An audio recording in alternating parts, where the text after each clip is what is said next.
Our story begins in 1890 in Eindhoven, a small town in the south of the Netherlands. In the second half of the 19th century, the introduction of electric lighting is making progress. A young man called Gerard Philips seizes the opportunity. In 1891, he establishes a factory for the mass production of incandescent lamps, financed by his father, Frederick.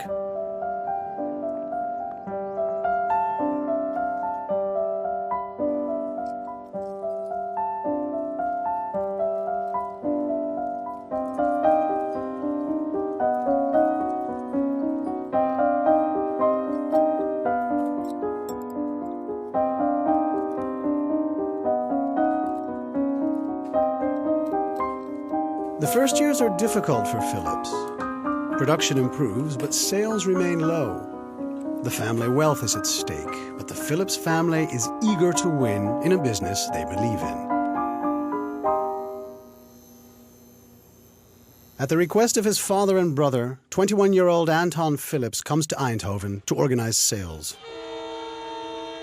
Anton arrives in Eindhoven, takes over the sales effort, and almost immediately generates a turnaround. Starting work early in the morning and not finishing until late at night, he approaches his customers with arguments that are persuasive even today and outpaces the competition. At the end of 1895, these efforts are rewarded with the first small profit showing up on the financial reports. Anton makes a point of truly understanding customers and tries to serve their needs.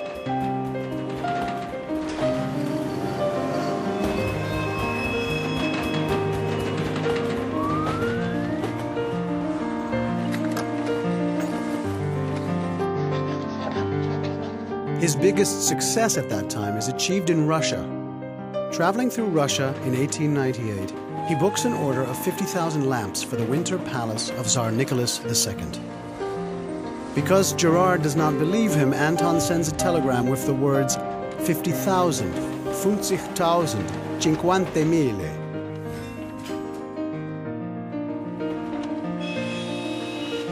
This international success nurtures Anton's eagerness to win.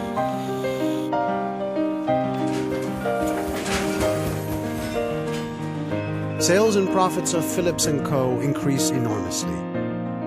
Anton is rewarded, and on April 1st, 1899, his father makes him co-owner of Philips & Company. In 1911, Anton travels to the United States for the first time and succeeds, with great flair, in buying equipment developed by General Electric for the production of drawn wire. This mission is crucial to Philips' international success, and Anton is reported to have said, "They will know who they're dealing with." The incorporation of NV Philips Gloeilampenfabrieken takes place on August 29, 1912. The majority of the shares, and thus control of the company, remains with the Philips family.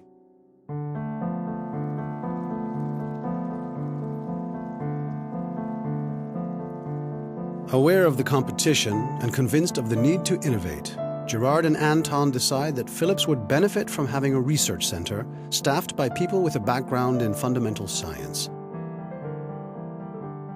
A physics laboratory is built up from scratch. It is a base for the innovation and excellence and key to the future success of the company. During World War I, the Netherlands become isolated in the midst of the belligerents. Supplies of raw materials and semi-manufactured goods from abroad are cut off.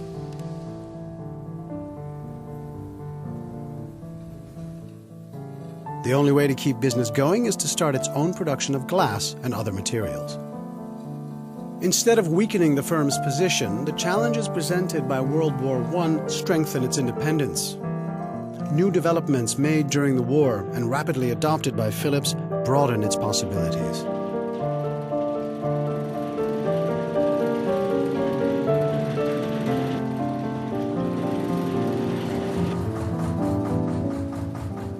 In 1922, Gerard retires. Anton is now the leader of the company. One of the qualities of Anton Philips as a manager is that he builds the confidence of young, talented employees. In the 1920s, he appoints deputy directors with clear talents in the commercial, technical, and legal areas. They team up and unite around a common vision of building a great company to supply to, work for, buy from, and invest in. As a leader, Anton is people-focused, responsible, and committed. From its very beginning, the company provides well for its employees. By the 1920s, Philips is acknowledged as one of the 3 leading companies on the world market. With the introduction of radio production at Philips, Anton takes the strategic decision to broaden the base of the company.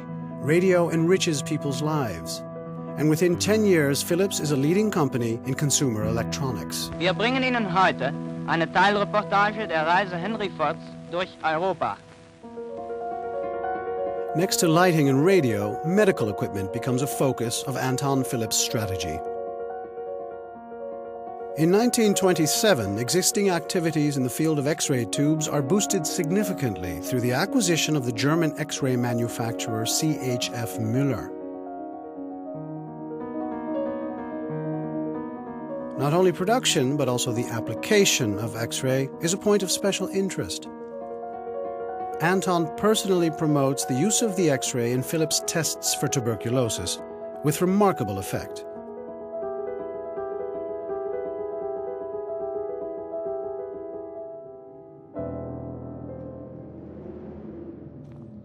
The Great Depression and the global economic crisis once again pose a great challenge to the company.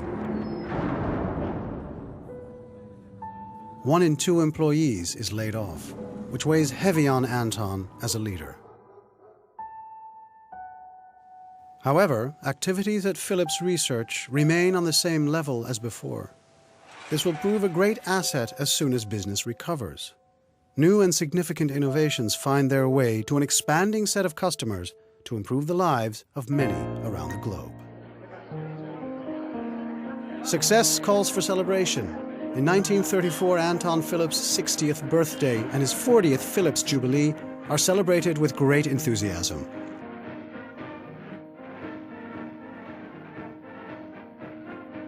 In 1939, Anton retires. Franz Otten, his son-in-law, is his successor.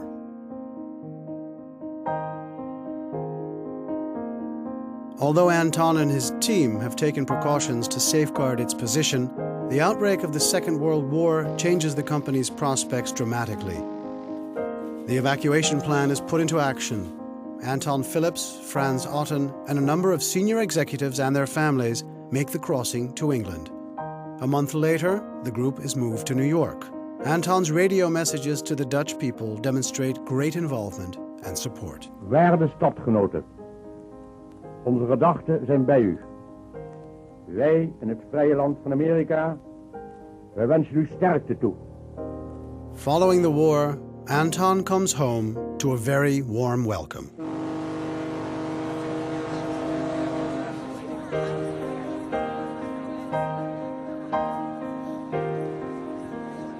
In 1951, at the age of 75, Anton gives his final speech to an audience which includes many young people. He describes what is needed to become successful at a company like Philips. De arbeider is ons even na aan het hart als het kapitaal. We hopen dat ze ook weer, als ze flink zijn, een betrekking zullen vinden, een baantje zullen vinden in ons bedrijf, dat groot genoeg is om meerdere mensen een eerste rangsbaan te bezorgen, als ze er verstand hebben. En als ze het karakter daarna hebben, dat hoeft allemaal niet professeur te zijn. Ik ben ook helemaal geen professor. Het is bij mij allemaal de praktijk. Karakter, moed, voortvarendheid en fantasie. Fantasie ook een business.